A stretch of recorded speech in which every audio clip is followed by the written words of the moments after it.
He did say that he was going to support the fucking military budget, though. The military spending, though.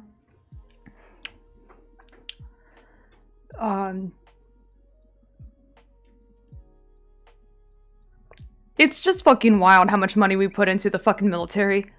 The Department of Defense.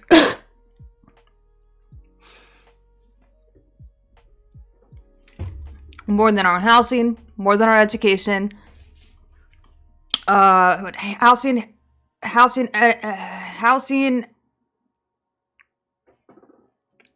education, transportation combined. There's another big one. Forget it.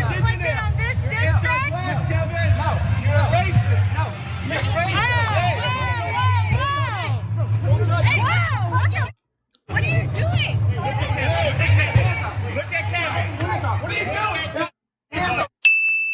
You're watching Los Angeles City Council member Kevin De León getting violently confronted by an activist named Jason Reedy during the Lincoln Park tree lighting celebration. De León claims that Reedy kept shoving him with his pelvis before he headbutted him. Let's watch the rest.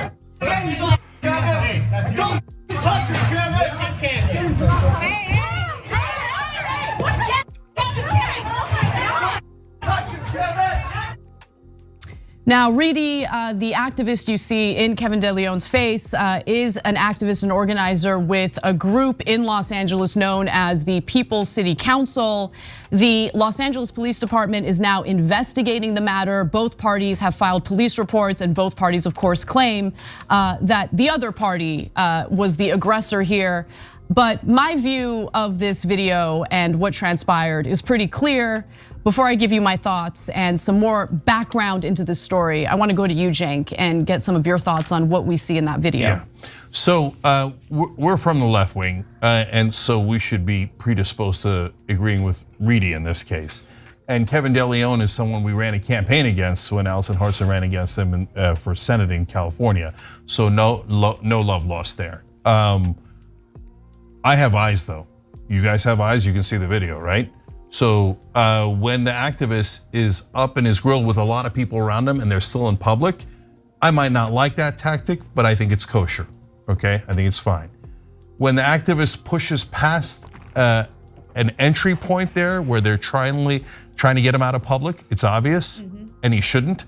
That was a red line he shouldn't have crossed. Okay, all right, maybe we can recover from that red line. When he gets up within an inch of his face, we cannot recover from that.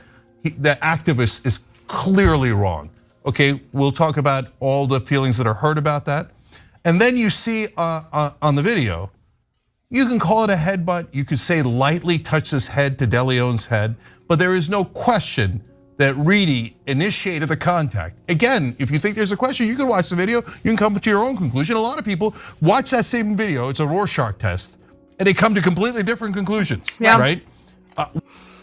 Because I think that whenever you have somebody who is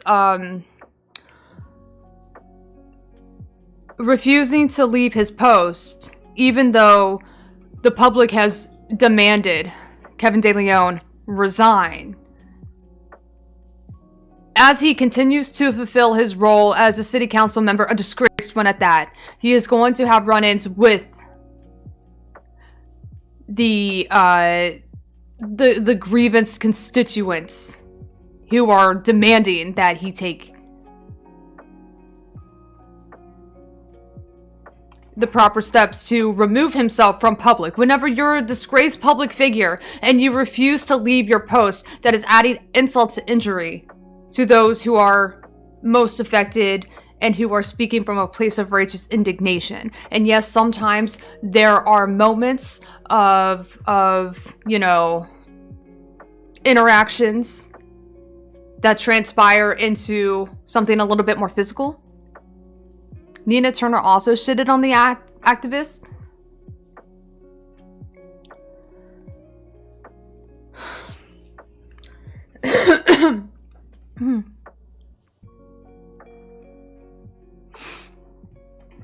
Excuse.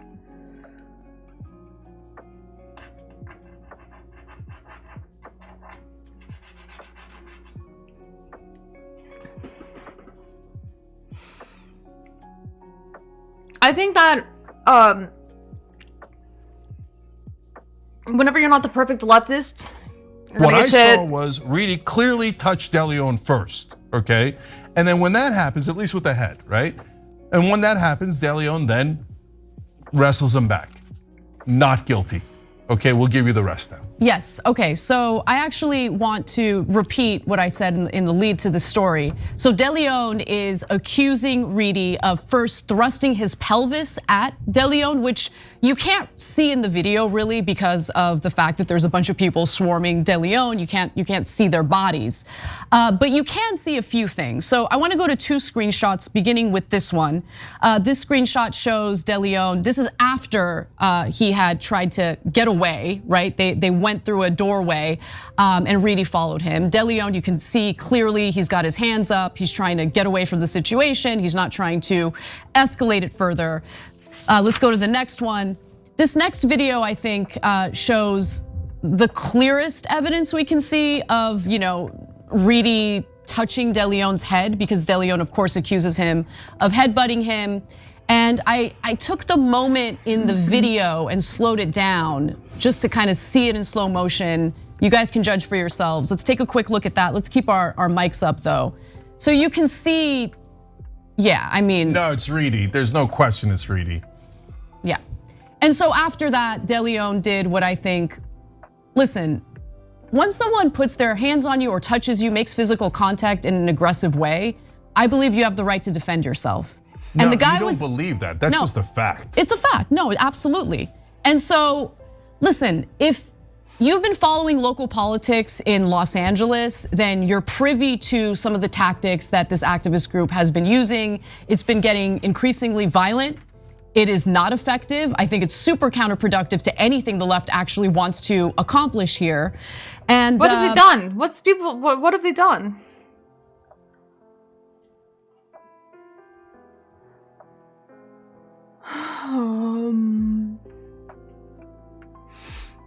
What is this football we play? It is because they're coming to the defense of disgraced council member who refuses to resign, and people hate him so much that they are physically attacking him. Hey, I said it. He was attacked maybe first, and this is how he responds to an aggressor as a public figure who does not know how to, handle a situation like this, and maybe it's fight or flight shit. But if you are a public figure, you can't de-escalate a situation. Obviously, there might have been no way to get out of that situation, but still, you would not be accosted by fucking anyone if you would have just fucking resigned with the rest of them. Whenever all of that racist shit that you said behind closed doors came to fucking surface, that led to literally fucking hate mobs following you around demanding that you get the fuck out.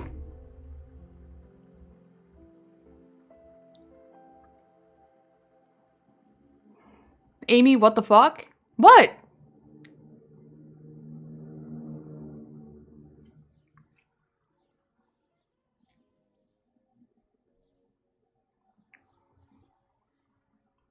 I can say that dude put his hands on Kevin De Leon, first. So?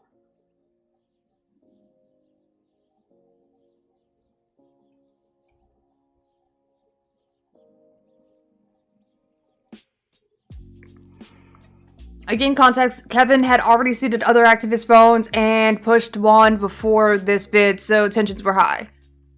He did in that video. Yeah, what we just watched? Yeah. What do you mean? Swatted? Oh, he swatted other activist phones. I want to give you a few more details based on witness testimony, people who were there, what they experienced. And keep in mind, this was a tree lighting ceremony with hundreds of children. Hundreds of children were there. They were terrified about what was transpiring.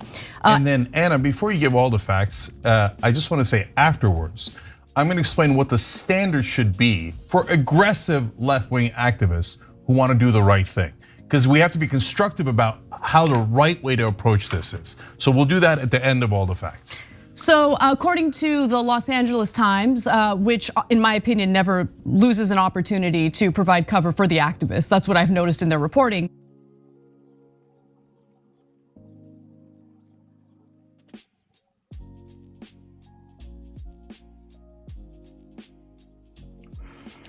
Honestly, whenever you have the LA Times comment to the defense of the activists, because, all right, before we get to, like, you know, picking apart the activists, there is always going to be a standard for public officials and how to act. And as far as I know, like, as far as I'm concerned, like, Kevin De León has not held up his end of the bargain.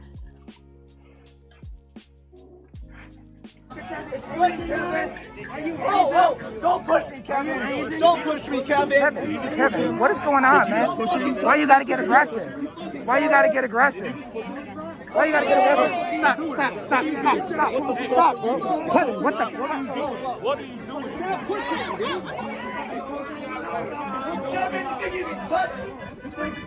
Not the first time. That's gonna look good on camera, Kevin. That's gonna look real good. You can't control your fucking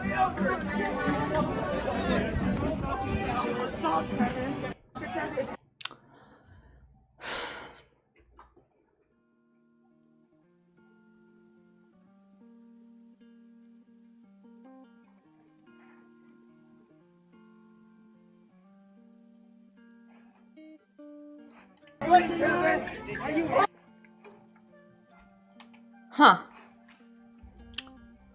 So, all right.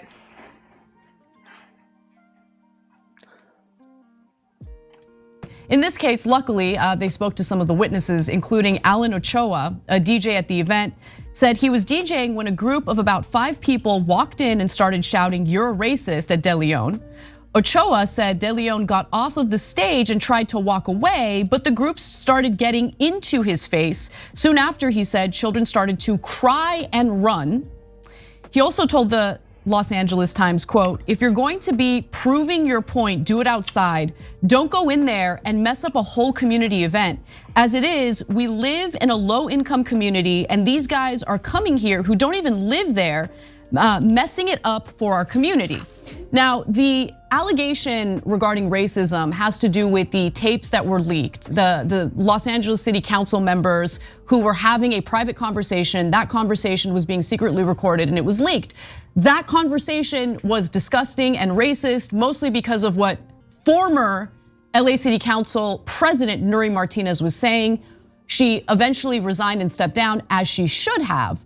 And there has been this effort to try to get Kevin De León to step down. He's refusing to do it. Now, my view on his participation in that conversation is a little different from what the activists are saying, okay? So here is the moment in question, the moment that has led the activists to call for Kevin De León to step down. They're talking about former city council member Mike Bonin, who had adopted a son who happens to be black, and Nury Martinez made an allegation that Mike Bonin treats his son as an accessory, and Kevin De León contributed to that part of the discussion. Here it is. He goes, where's with Bonin? And I said, Bonin that guy don't think he's black. He thinks he's black. I told the same thing. He goes, why are they so close? And he's from Massachusetts. Es que the one here, that's kidding. Yeah. Lo trae así during Black History Month, lo lleva al council y lo pone acá en el, remember? It's an accessory. When we do the MLK parade. Just like when they used to have those statues in plantations. And then when Nury brings her little yard bag or the Louis Vuitton. Again, just because Kevin De León didn't say as racist things as Nury Martinez, it just because he was like, yeah, I totally agree. Doesn't absolve him at all. At all. At all. Like on the side. So that was really, I've listened to the whole tape. That was the most questionable thing that Kevin De León said, which was after Nury Martinez said that Bonin treats his son as an accessory. Kevin De León brought up designer bags as accessories, right? And it was more a criticism toward Mike Bonin as opposed to a racist message about the 2-year-old son. Now, Nuri Martinez said horrendous, hideous things.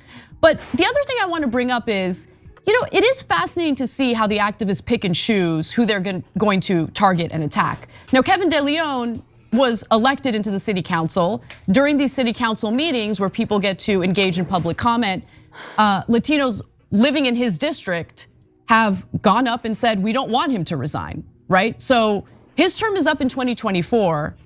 So essentially bullying him or intimidating him to resign hasn't worked, and they're getting increasingly aggressive with their tactics. Now, during those tapes, something that got no attention, that did not sit well with me, was when Nuri Martinez was talking about the MLK parade and how she was on a float with other, local politicians, including, at the time, Karen Bass, who was a member of Congress. Karen Bass was there, and she said she engaged in a conversation with Karen Bass about Mike Bonin's son, who was 2 years old at the time. No one cared about this. No one questioned Karen Bass and her engagement in this conversation. But here's the part that I'm talking about. It's me and Karen Bass on the floor trying to check this little kid. Me, Karen Bass, y la esposa de Marquise, Carrie. And we're all looking at each other because we're the 3 women on the floor. Like, this kid's gonna tip us over. Because he's literally hanging on the rail like a little white kid, which I was like, this kid needs a beat down. Like, let me take him around the corner and then I'll bring him back. Yeah. I would like a statement from Karen Bass about her involvement in that conversation about beating up a 2-year-old black boy. Just curious about that, because now she's mayor. I didn't want to bring it up prior to the election because, of course, I'd get all sorts of allegations about how I'm trying to prevent Karen Bass from getting elected and how I'm trying to put my thumb on the scale. But the fact of the matter is, if you compare her involvement in that conversation about the MLK parade to what Kevin De León said, really? Like, why are we choosing to go after Kevin De León so aggressively compared to what Karen Bass engaged in? So we covered the story. You can see it for yourself. It's online. And I thought what Nuri Martinez said at times. Because Nuri Martinez could just be talking fucking shit. That's hearsay. Yeah, Karen Bass might have been present whenever Mike Bonin's kid was acting out or whatever the fuck. Like, wait, are we holding the same water to like this? Like, storytelling? That's all it is. It's like merely like he said, she said. That's big diff. Again, like splitting hairs at this point. I just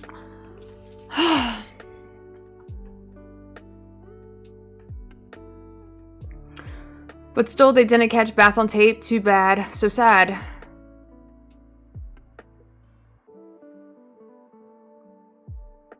They caught Kevin on vid. Yeah.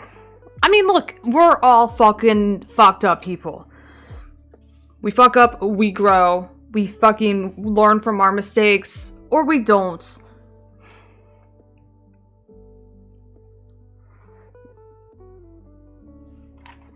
I just think it's because they are personally getting attacked.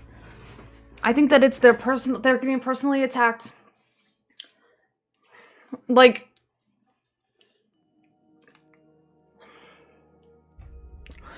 because here's the thing.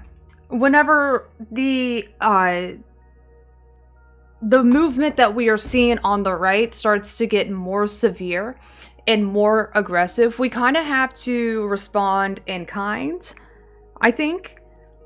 Whenever we see the very successful propagandized campaigns against the working poor, against the unhoused, we have to fight back on their behalf. Because this normalizing, racking up unhoused people and then killing them is like something right-wingers like propose. They don't do it outright, but like they very clearly want to have the power to literally round them up and just erase them.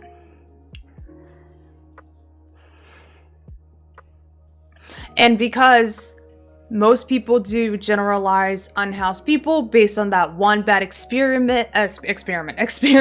sorry. That's how people remember unhoused people. Like, that's it. Like, that's what they've heard, I've seen, I've heard. And then that's all unhoused people from that point forward.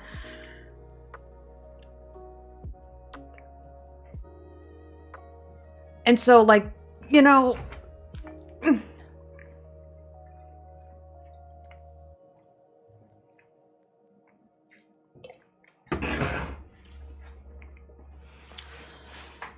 you have to be a fierce advocate for the people who are most affected by neoliberal policies that are failing people. And when the failures of neoliberal policies lead to abject poverty to the point where 40,000 people are experiencing homelessness in LA County, and then every single Fox News host is using what they see, what they hear, how they present the plight of homelessness as their way of demonizing these very vulnerable people, you can't lean into the same fucking agenda. You can't lean into the same fucking talking points. You can't lean into the same fucking tactics.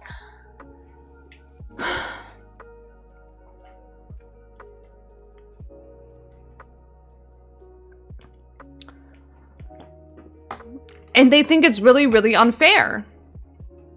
They think it's really, really unfair. Whenever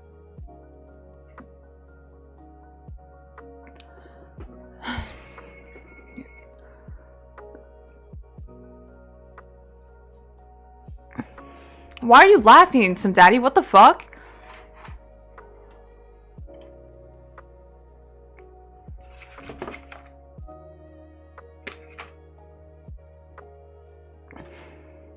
Michael Brooks.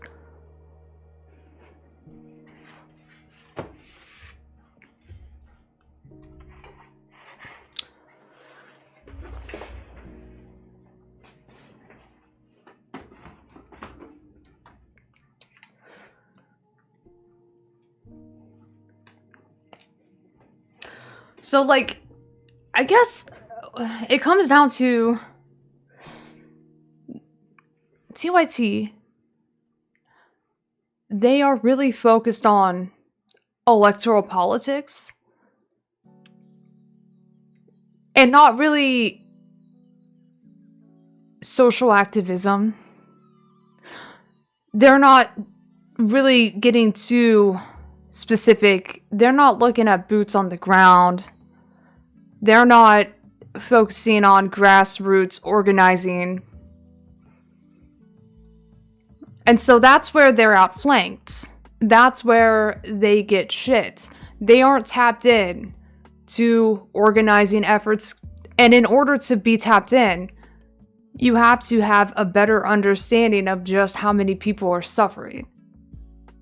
But if it's not part of the programming of TYT, it's not something that they tend to focus on. Whenever they continue to review the news from this very specific, narrow-minded lens, I'm gonna get a lot of pushback.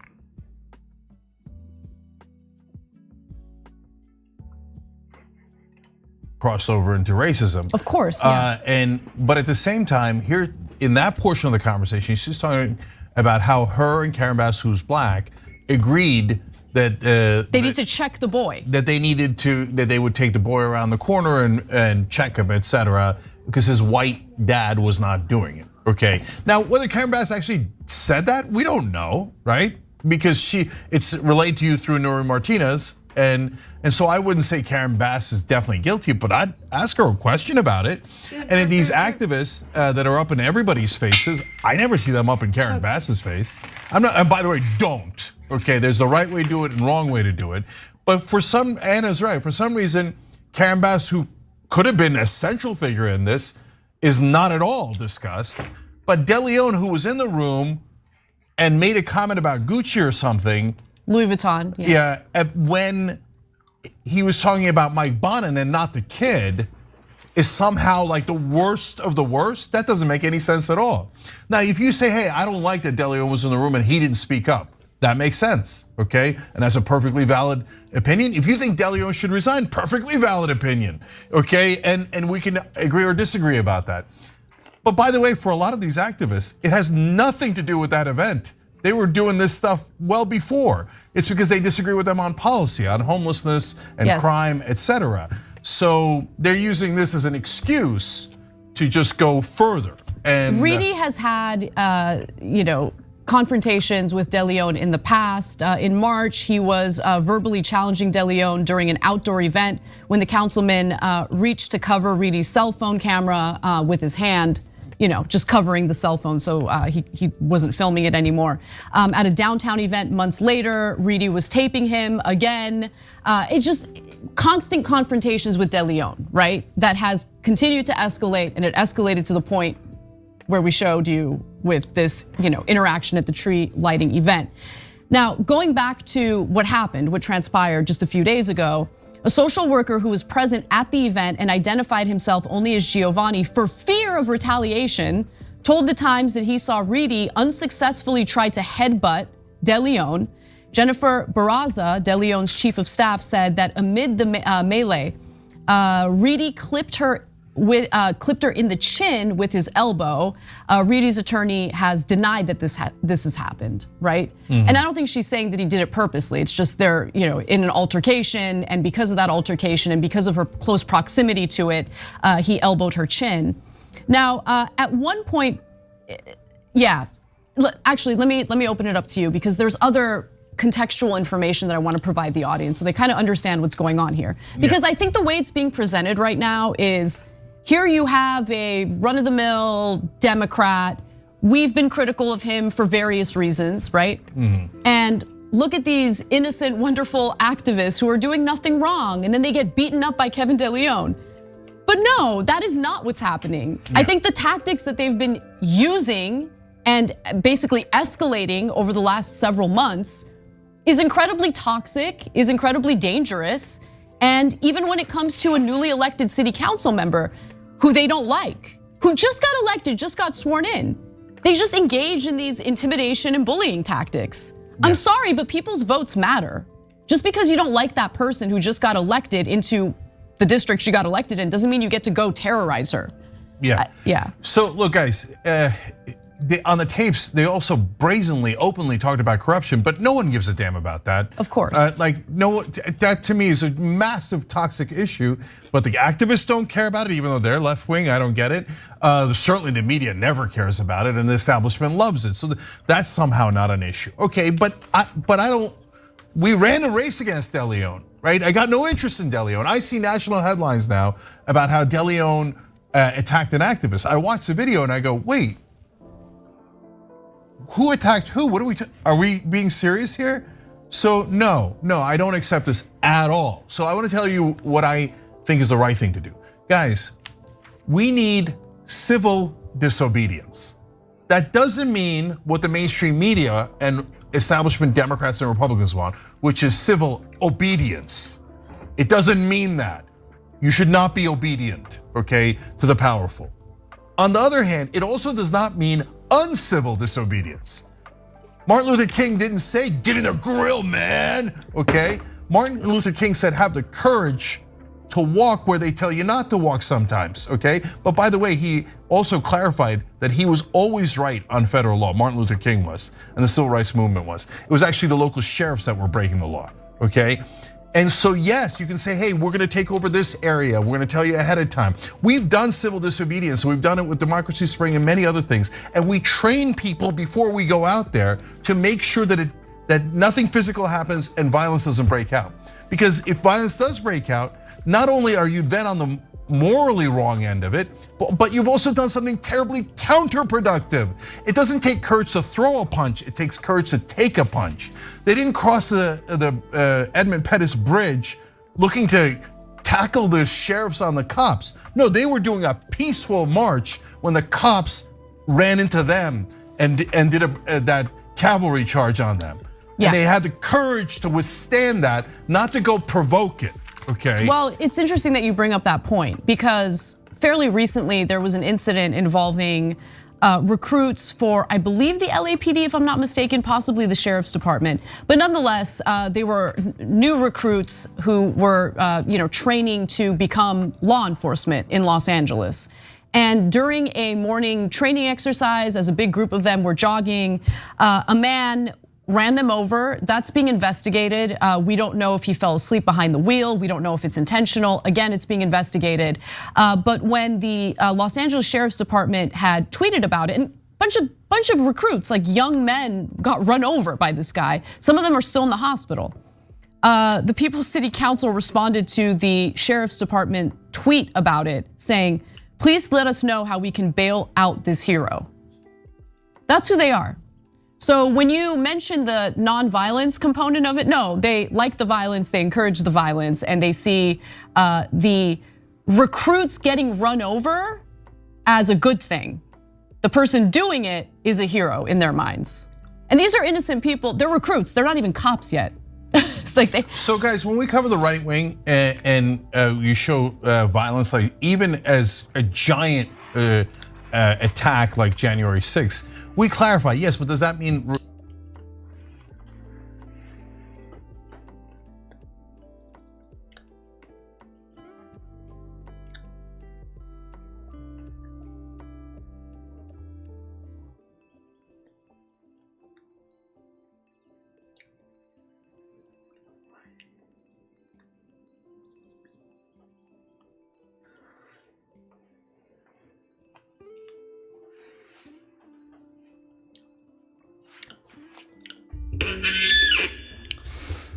Like, again, I don't want to throw too much shade, and I also don't want to undermine, what activist work that's TYT is doing and how they might be organizing. They said that they were, but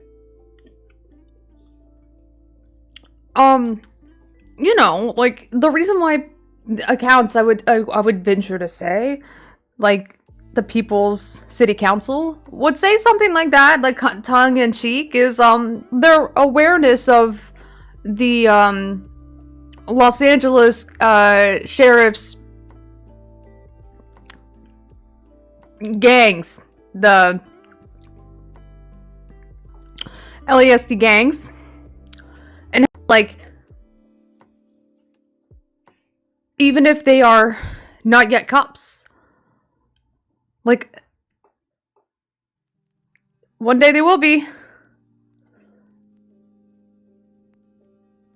And just because, like, they weren't guilty of violating their power yet, getting in, well, now that Villanueva is gone, who knows? The gangs will probably still be there. They'll just be more overt, maybe.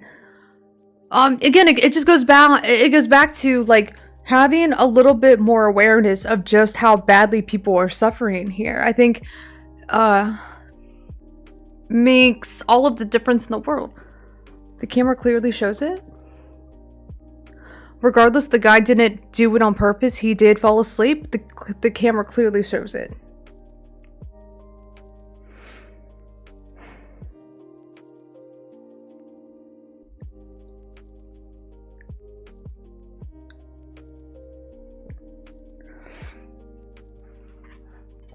All Republicans, some Republicans, and then we show you polling. And unfortunately, a huge percentage of Republicans did approve of what happened on January 6th, and they do approve of violence. Now, when we show you polling from the left wing, almost no one approves of violence, except this very tiny sliver of so-called left-wing activists, right? And so, but what the press then sees is, oh, the left wing likes violence too. No one voted on it. No one agreed to it. You don't represent the whole left wing. You're lucky to represent your tiny, tiny little sliver of the left wing. And so you can come at me, bro, with your ideas about how, no, I am the true leftist. True leftists believe in getting within 1 inch of a guy's face in a place I'm not supposed to be, and then touching his head, and then getting, oh, I'm so golly gee, I don't know why he put his hands on me. Please, come on. Nobody believes that. Yeah. And God bless you if you do, but I saw the tape, everybody's seen the tape, and so no, I don't agree. Even before the racist tape was leaked of the city council members engaging in that conversation, the intimidation tactics, the threats of violence were already being implemented. So I'll give you another example. So back in August of this year, the city council was considering banning homeless encampments near schools, and the activists were not in favor of that. And so one of the activists, again, this is August, the tapes came out in October. One of the activists, who's been identified as Miss Italy, decided to charge at members of the city council. Here's the video. How dare you say that the people that are here are not unhoused? How dare you? I live in District 14. You don't 19, 26, and 40. No, sergeants.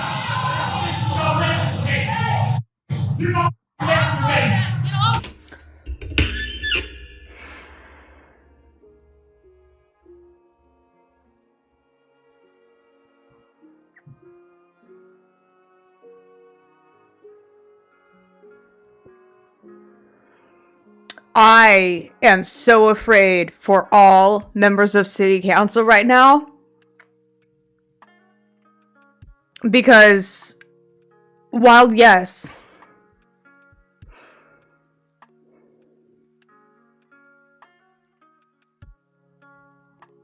when a trans woman of color slowly breaches the perimeter and then allows the cops to remove her from the vicinity, this is absolutely a clear indication that violence was insurmountable at that time. And sure, the point is to show how tired you are. Here, let me show you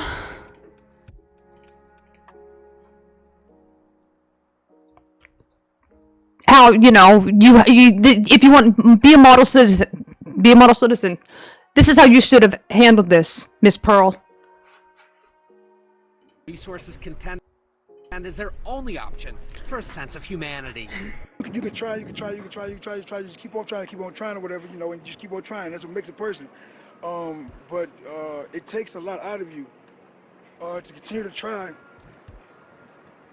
When half of the goddamn time want to break down and cry. I believe that the conditions at encampments are not safe, nor is it healthy for individuals. City leaders have maintained the encampments were cleared because of health and public safety concerns, insisting that street response teams have provided shelter and service options to residents that are currently available. Several encampment residents have now brought tents and personal belongings to the steps of City Hall, Minneapolis's latest encampment and quasi-protest gathering. And I think the community wants to speak directly. Well, I'm telling you what the So if I'm you going don't to want to follow the get rule, started. you won't have any public testimony.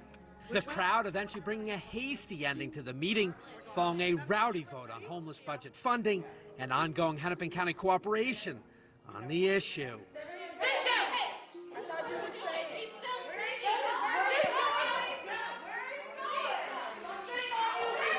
You certainly see the tensions, the anger, the agitation, both inside City Hall and, of course, now outside here on the sidewalks of government. Yeah, so, like, obviously, this is how you're supposed to act.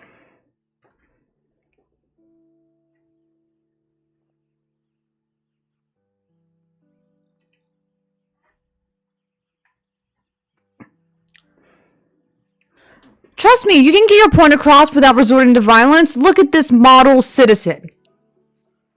In the last week, I've been evicted 3 times. Think about moving everything that you have 3 times in 1 week. I'm exhausted.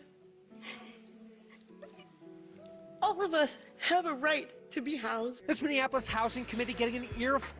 Obviously, that is the way that you do it. This is a manufactured crisis.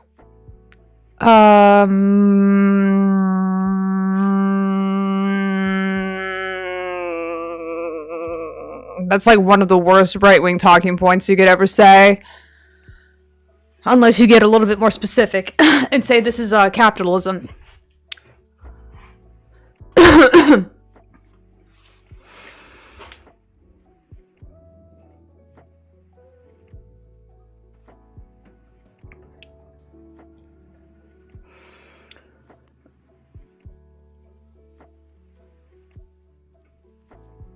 what I mean is that it can be avoided. Yeah, you gotta be careful because that's like, it's a very common thing that the right wingers will say, like the Fox,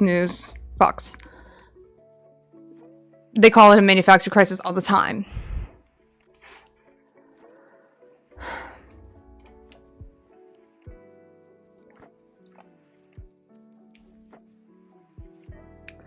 My brain is bladed. Happens. But anyways, like, the problem is that, going back to this, like, stepped over the, like, the line.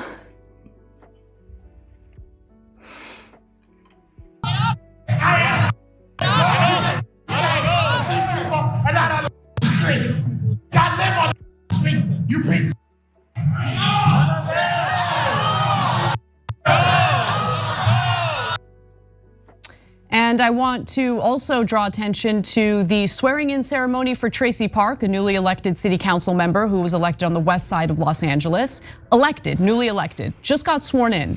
And the swearing-in ceremony was interrupted incessantly by activists who just don't like her. They don't like the way the vote went, just like Donald Trump's supporters on January 6th. And I want to give you just one example of what the swearing-in ceremony looked like.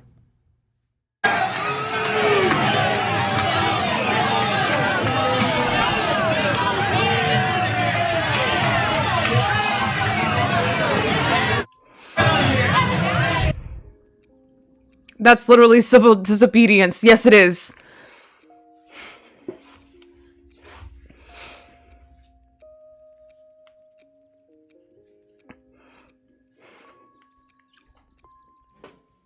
Goodness gracious. Heavens to Betsy.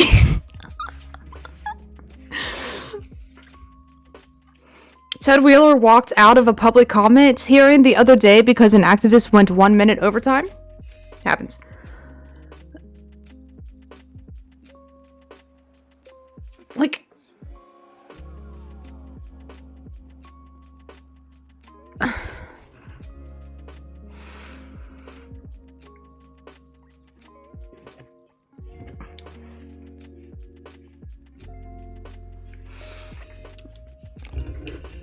Like, I don't know.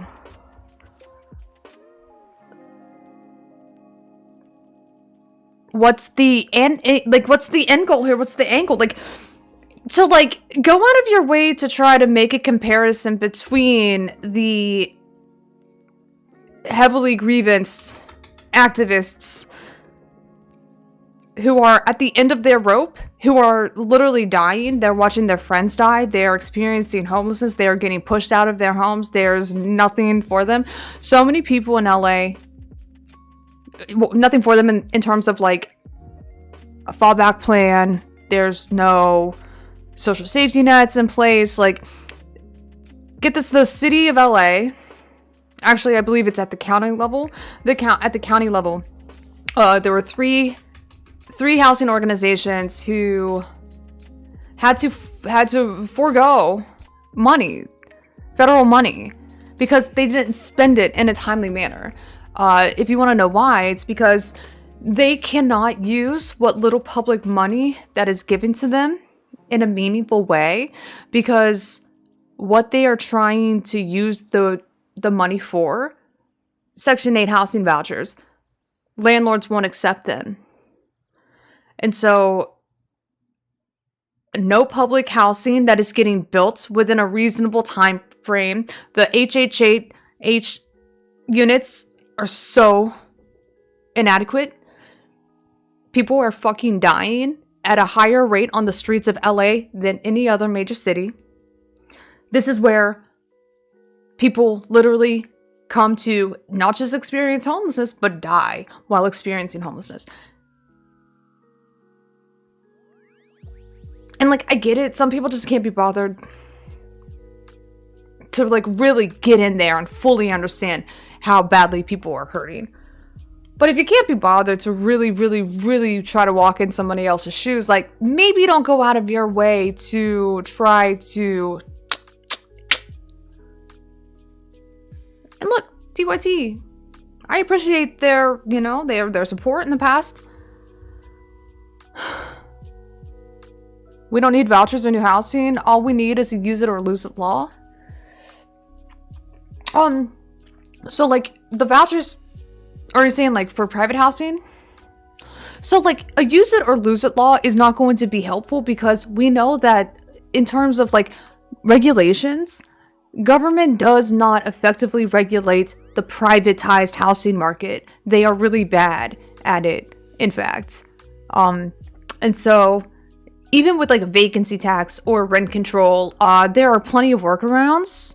Like we saw in San Francisco, whenever the rent control standard went into place, all of those landlords, they used the Ellis Act, they converted their rental units into either like short-term, like bed breakfasts or like owner-occupied condo units to get away from, you know, a rent control standard that they didn't want to have to abide by.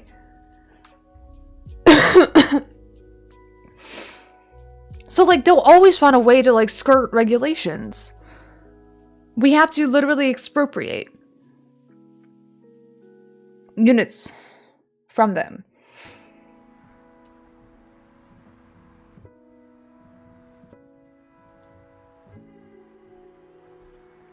Don't need the government to regulate. I can find vacant homes on an app. Oh.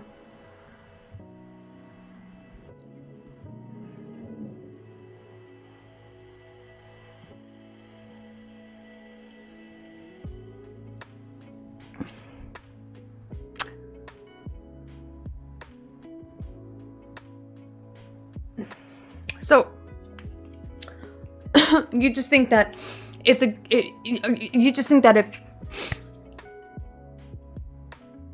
government doesn't need to intervene if there's like a use it or lose it policy, then like every single landlord is going to abide by these rules and like make sure that if their units are in fact vacant, then they're putting that unit on the market. You think they're going to abide by that rule?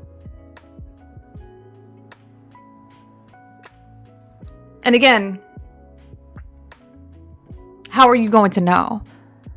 If a landlord is like, no, I don't want to put this unit on the market right now. I want to use it as an Airbnb. Nothing's going to stop them from doing that.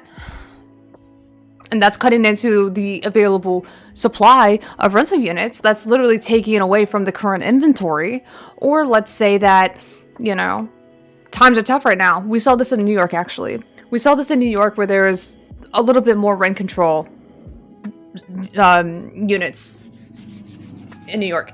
So whenever COVID-19 hit, housing prices did drop a little bit in major cities because of how many people like left. There was a huge like city flight out of major cities. Either people lost their jobs or they moved to the suburbs, you know, social distance.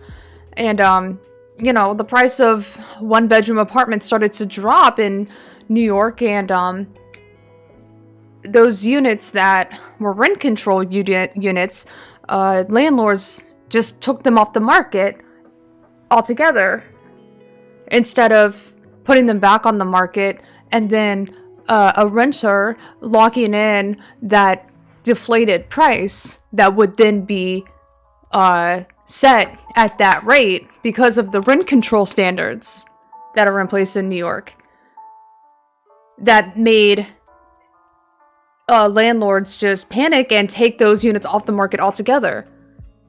They weren't going to lock in because then they could potentially lock in like, you know, a rate that was half, not even half, but like 30% of what they were making before COVID-19. And again, like this is what happens in a regulated market. What little regulations we have.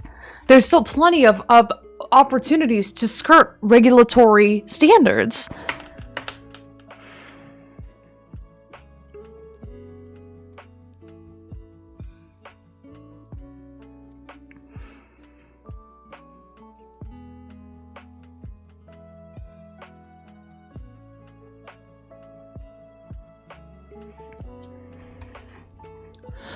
So, if not used within 90 days, it gets sequestered to the state and auctioned off to the first home buyers. why would you sequester to the state and auction off to a fucking private equity firm who's gonna buy up all of those properties for fucking cheap? Again, there's no way to make it work. Markets are fucked. Housing markets are fucked. Unless you're just cool with, like, instead of, like, ever having public housing, Blackstone's just gonna be our fucking landlord.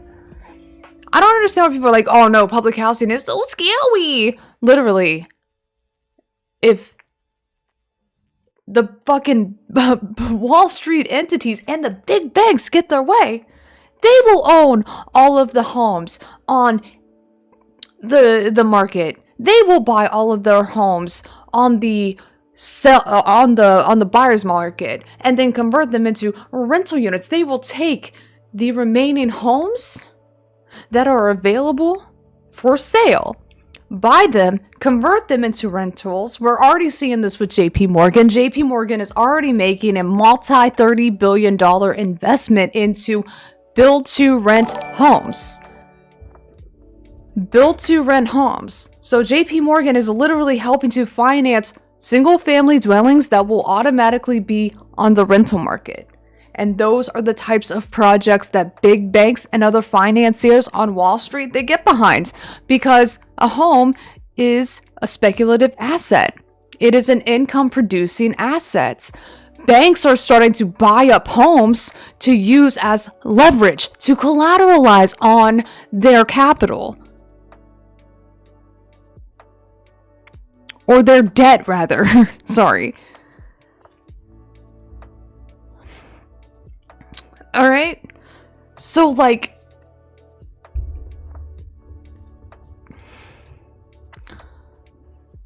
private equity firm is not a first-time home buyer. There are literally millions of vacant homes and only hundreds of thousands of homeless.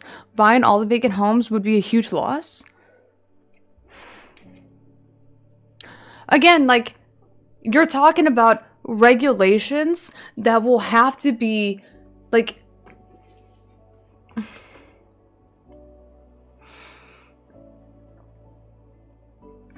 these are things that would have to be regulated. They would have to be regulated. You would have to have regulators making sure that at the auction, only the qualified auctioneers, I guess, the auction who are doing it, they are in fact first-time home buyers.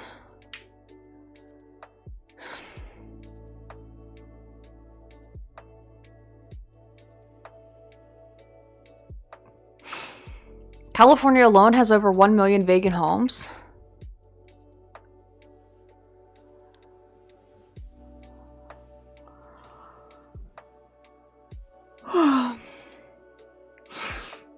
Yeah. That's, I mean, still, like, that is a lot of vacant homes. I hate to do that, but per capita, so like per capita, it's like it's at a less than 1% vacancy rate in major cities, like in LA.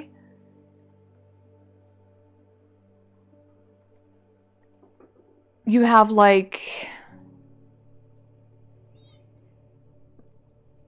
I think it's like a 2 to 3% vacancy rate. To get regulations, we need regulators who are going to regulate. Shut up, Sim Daddy. Stop making fun of me. I knew somebody was going to call me out for using regulators so too many times.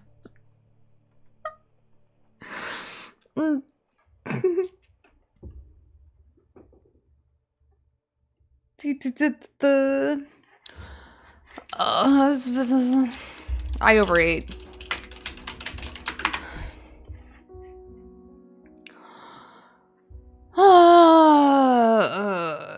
In Orange County, the vacancy rate is at 2.4%. What? No, LA.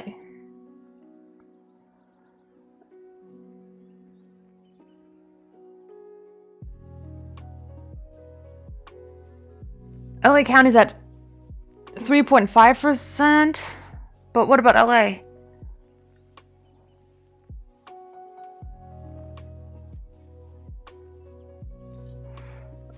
LA County.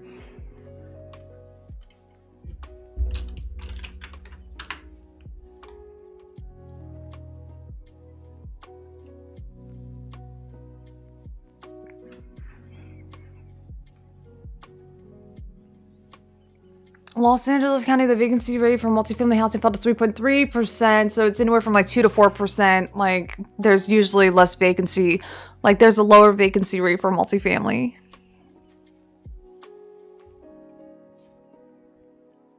"90 days to intentionally blight a home. Destruction of a perfectly usable home would be a crime." What? If a progressive candidate wants to get on your stream, how would they go about that? I know a councilman who would love to come on. A councilman? Who?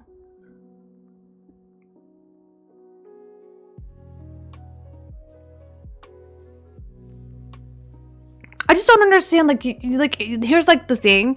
Kevin De Leon, shut up. Here's the thing.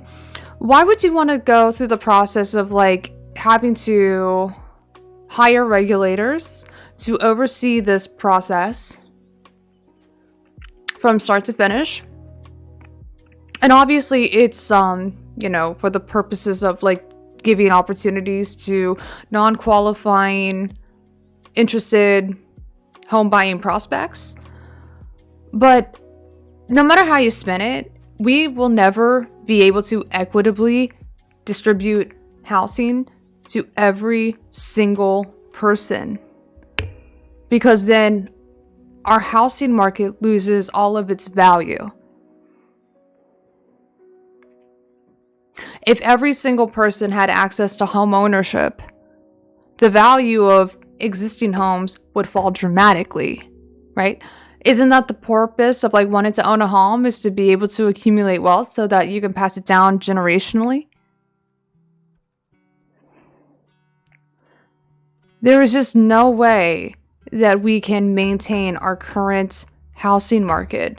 We should be able to offer home ownership in a modernized way. We cannot offer home ownership in the traditional way, because the traditional way of home ownership is based on a structural imbalance between owners and non-owners, capital owners and non-capital owners. That's the point, Amy. Housing should be a commodity. So why wouldn't you just move those homes to public housing? Why wouldn't you use the state to exercise eminent domain to expropriate those homes if private property owners are not adhering to the 90-day rule? That's what I'm asking, and I'm bobbleheady. I'm sorry.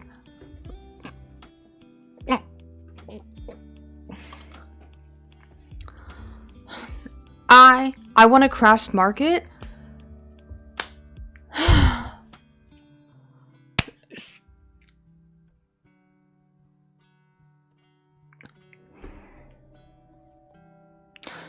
That doesn't make any sense. Bobblehead, that makes no sense, right? You cannot want a crash market and want to decommodify housing at the same time.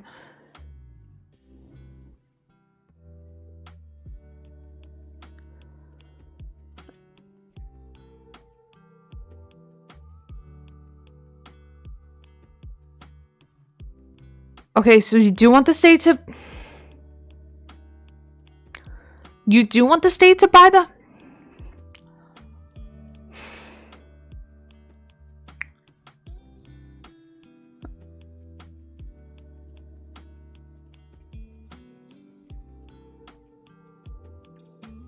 I want people in homes.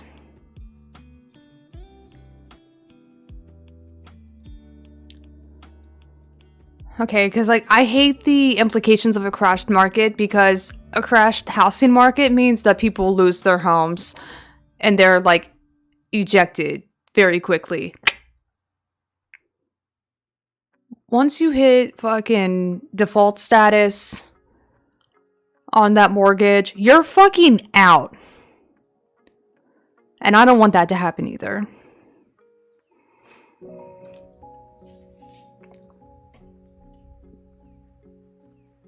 Let's just imagine what's going to happen. Say I'm governor. I announce I will use eminent domain to create public housing for all. What happens next, Amy?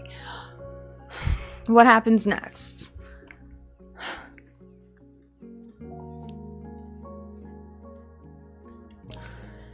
What happens next is you get news that a campaign that is already incredibly well funded by all of the billionaire corporate landlords, they are right now drafting up a petition. They're going to get enough signatories to vote by referendum to make sure that your executive action cannot come to fruition. And you're looking to pass a statewide referendum against your executive orders. And that's what would literally be the next thing that happened, Simp Daddy.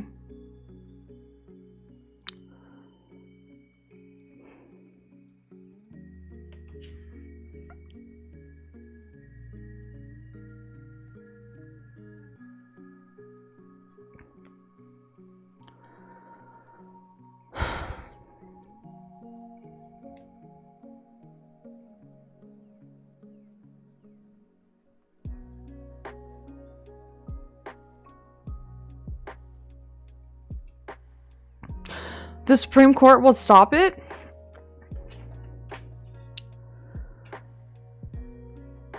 The Supreme Court already ruled in Kelo that the state can exercise eminent domain for the purposes of private development. No longer has to be in service to the public. So, like, on what grounds? The state expropriates all the time for public easements, for a new lane to the freeway.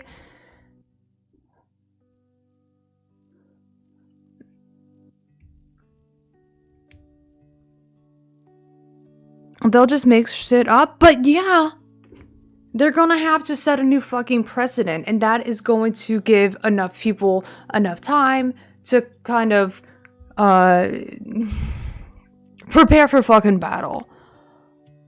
Alright, if they make it abundantly clear that this system is designed to fuck you up,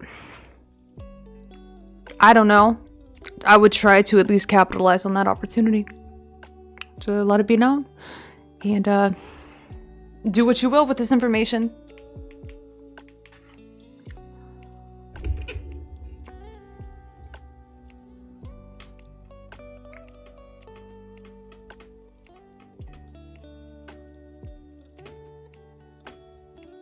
You think that you'd get assassinated for realsies? Maybe. I don't know. I don't want to think about that. I don't want to think about you getting fucking popped. Sim Daddy?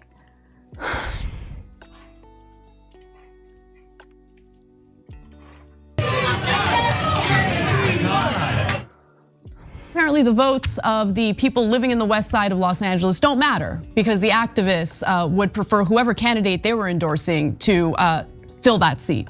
Yeah, look, there's a million things wrong with our elections. Nobody talks about it more than we do. That's a fact. I started a whole organization called Wolfpack to get money out of politics so we can actually fix our elections.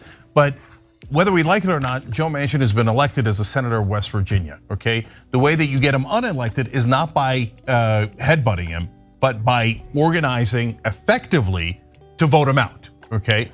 So, and whenever you see a situation like this. Thank you, Dusk Smoke, for the raid. Hi, readers. You have to think, what if the shoe was on the other foot? So imagine a right-wing activist getting in Bernie Sanders' face like that, or AOC's face like that. Or so, I don't like that.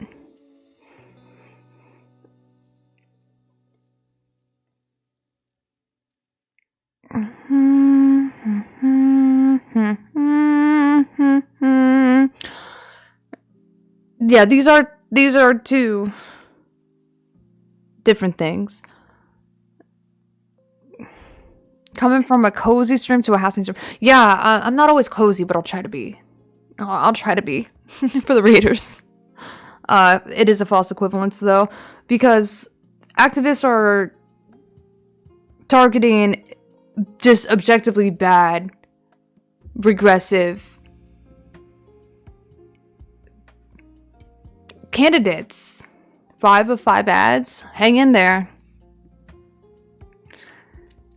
Or even worse, mouse face? Oh my god, what if somebody did get a mouse face?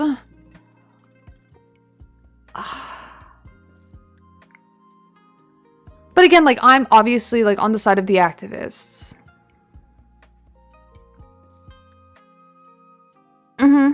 I am.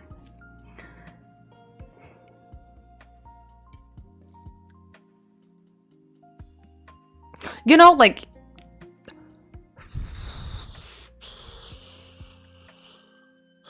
I don't know, whenever you have like these LA city council members who say with a smile on their face, like, I'm sorry, I have very specific reservations toward unhoused people. I don't believe that housing is a human right, and I don't want to guarantee them housing because who says I am here to fulfill an obligation to their needs as individuals? I do not have to extend my sympathy toward them, and I definitely can't empathize with them because I lack the capacity.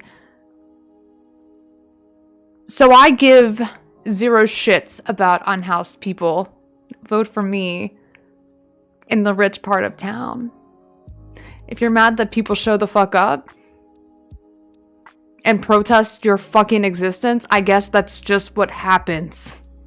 I guess that's just the way the cookie crumbles. I don't think anybody showed up to Eunice's swearing in and was like, fuck this bitch. Nope.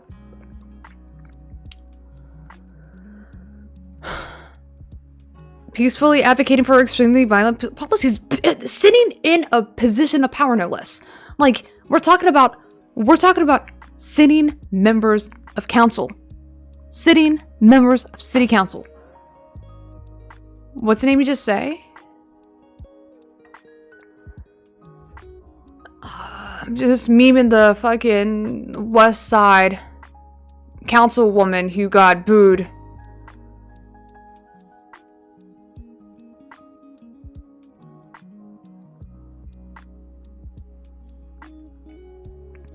And like, they are literally moving forward with plans, like, they're on their way to fully criminalize unhoused people. Unless Karen Bass does something. Because she is great and not a bitch. Yeah, you know, yeah, that's true. Yes. Yes. So, like, we're talking about the city council members who are down with bringing in more cops to terrorize more unhoused people, to evict them in their encampments, to take them to God knows fucking where, because they don't want to have to look at unhoused people anymore.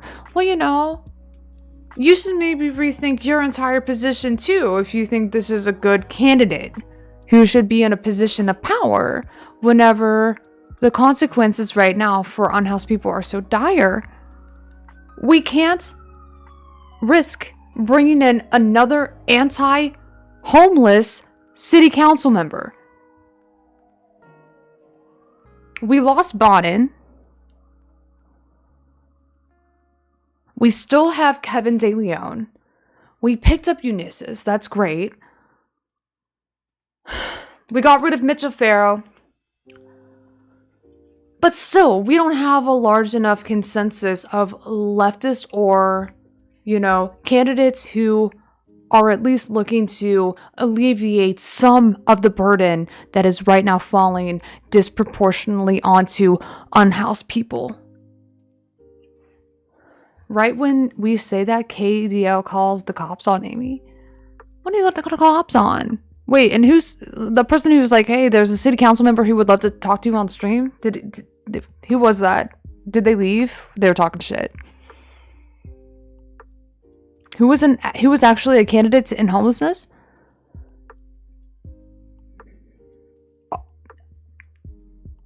Do you mean like, is that asking too much? Or like, who actually does believe that we should end homelessness? Eunice's? They never said. Okay. From like an abolitionist standpoint, that usually is like that's pretty foundational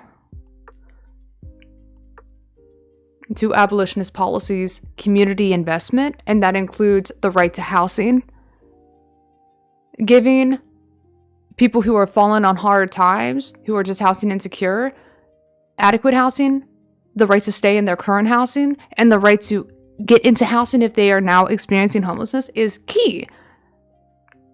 Because if you think about how often homelessness is just criminalized, and then how we know that there is a relationship between poverty and criminalized spaces,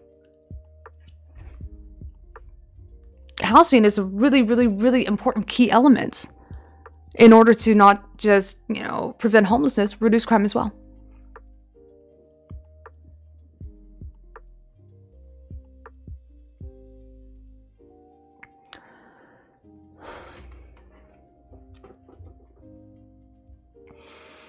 Yeah, I don't know about Hugo.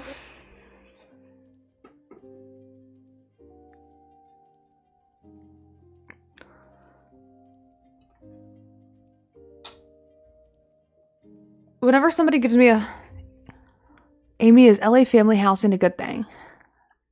Somebody gives a thumbs up.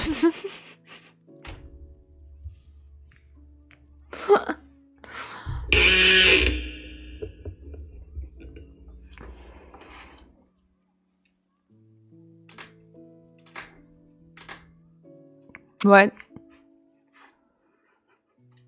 Ilhan Omar or any of them. What would I do? I'll tell you right now what I'd do. Anyway, I don't want to get into it, but this is not helpful. You want to be loud? Definitely. You want to show up in public areas? Definitely, okay? In that situation, there were judgment calls that were made that I don't agree with while they were still in the public area. Once the kids all start crying, and you've created an unbelievable mess, you've already lost everyone, right? Now you're doing damage to your cause, because the minute everybody sees the video, they think, oh, who are the monsters here? Oh, the ones making the little kids cry. So thanks a lot for helping our cause, right? Right. Okay, but those are judgment calls. But once you cross the red lines of going into a private area and making physical contact, no, that is not a judgment call. Then you're saying, I'm not a progressive. I'm just a radical who wants to take physical action here, and you don't represent any of the rest of us, so please don't pretend you do. Thanks for watching The Young Turks, really appreciate it. Another way to show support is through YouTube memberships. You'll get to again, I think that the problem here is that we have two opposing parties who believe the same thing about one another.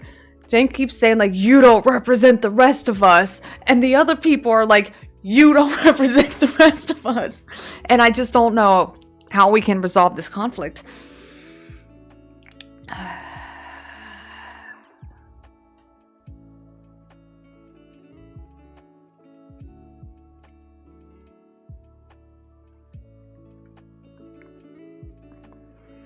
Hey, maybe Destiny could moderate a debate between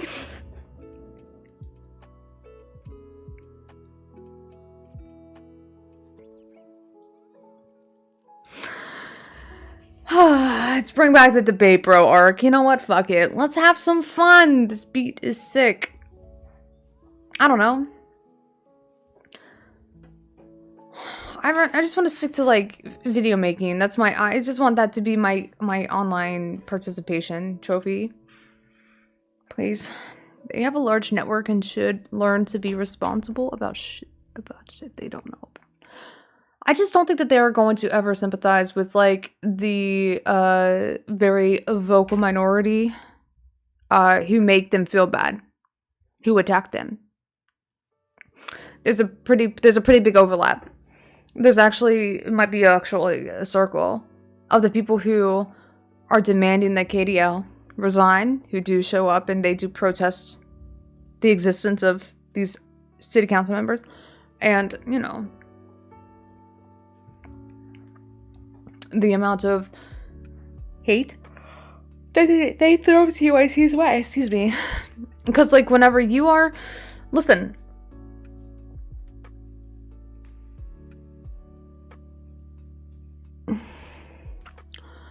Did you guys watch? Yes, the Jenkins Hassan debate. I think is a really good example of like people who are, you know, maybe like fans of Hassan. They keep in touch with like his content and stuff. If they hear like how, like, really just like how distant, like there's just clearly a lack of remorse for how unapologetically anti-homeless, like anti, like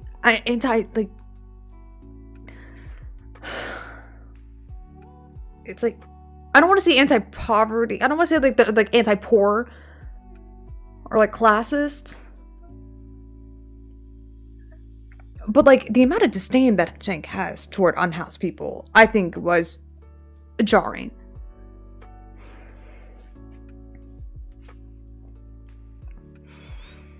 No, I feel like Cenk like categorically falls under like he owns TYT. I don't know. His class is capital though. Yeah, it is capital. So like he's obviously, he's just not half the class trader that his son is. That's, you know, it, I guess.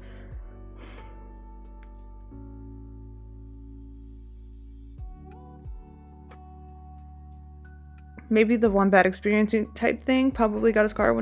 I mean, like, I think that a lot of people have maybe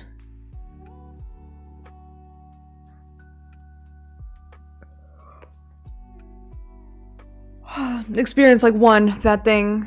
Like, it just, does that now define how you characterize the entire group of people?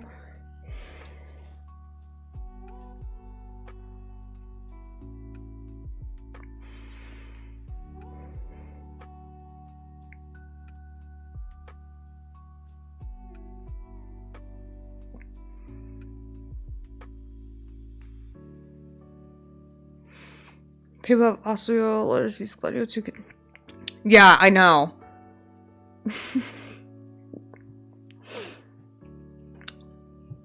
I do an event. I do a program with one of them.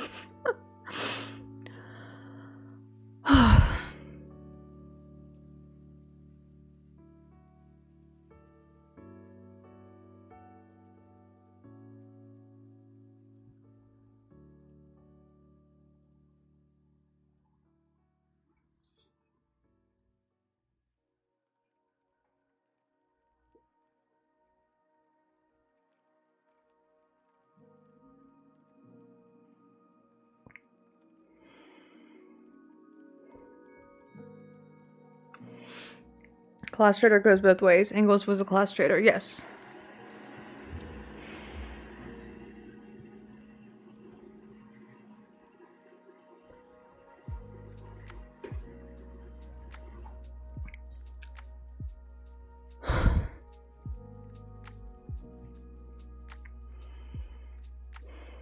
Event programs, what's the difference?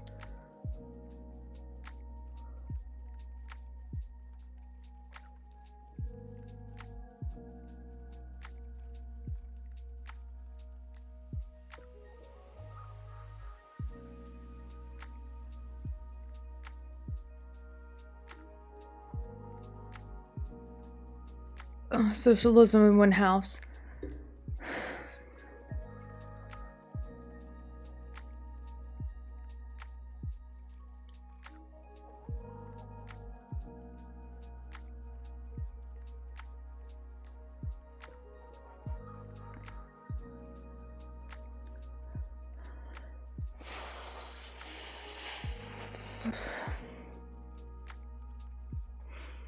I don't think that sugar daddies mean to be class traders. I just think that they're horny old men who, like, will do anything for the attention of younger women. Amy needs an Engels in here. I do.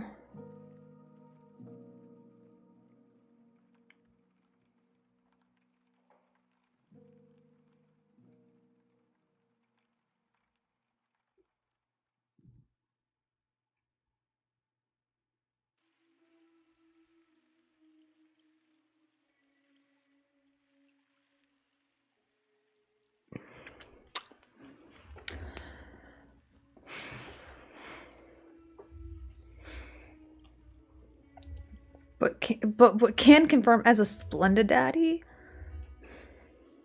What does that mean? You're not synthetically rich? Are you a fucking crypto daddy? Not the same. That would be a splendid daddy.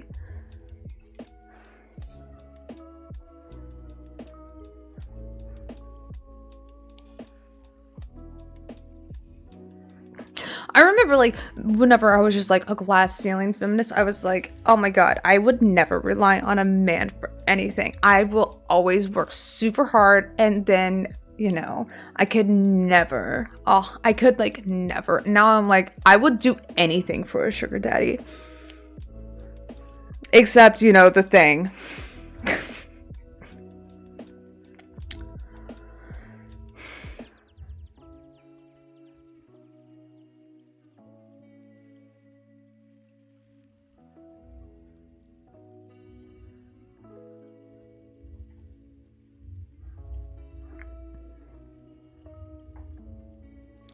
Weird. I thought you were a strong, independent white woman. I know I am, like... And I still would, like, never... I would never, sacrifice... I would never, like, sacrifice my independence, my... like... my soul, like who I am, for like a man who would just, I know, would like chip away at it little by little. Just if they could. Which is why, yes, I am still a poor, independent white woman.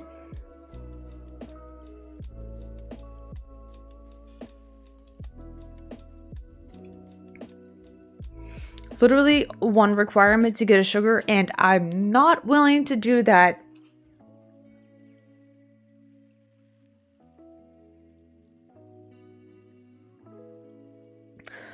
I just want to... Okay, so like when I say I want a sugar daddy, I want a very rich man, woman, NB to be like, oh, I find you to have value as a person, and you have some talent that I think if you had more money to explore said talents, you can make a difference in the world.